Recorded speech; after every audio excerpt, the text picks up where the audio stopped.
সেদিন তোর সাথে দেখা হলো, খুব সুন্দর লাগছিল তোকে।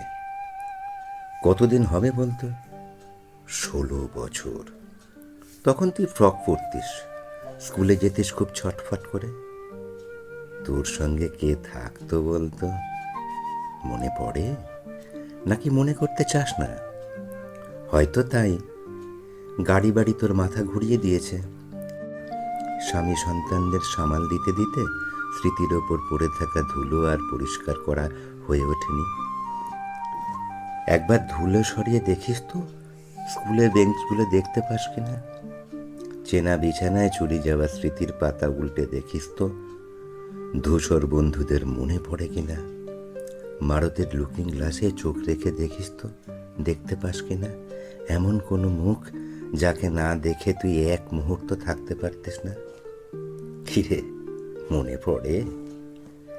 না, তোর সাথে দেখা না হলেই হয়তো ভালো হতো।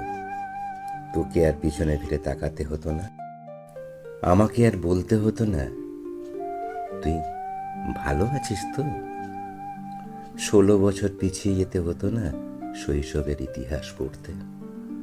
হ্যাঁ রে, তুই কিন্তু খুব বদলে গেছিস, পুরোপুরি সংসারী। সেই ছটফটানি নেই, নেই আবেগে ভেসে যাবার প্রবণতা। কিন্তু জানিস, আমি সেই আগের মতোই আছি, শুধু হারিয়ে ফেলেছি আমার শৈশব। রয়ে গেছে এক মুঠো স্মৃতি, যেখানে শুধুই তুই, তোর ছটফটানি, তোর ছোট্ট হাতের চর, তোর মুখ।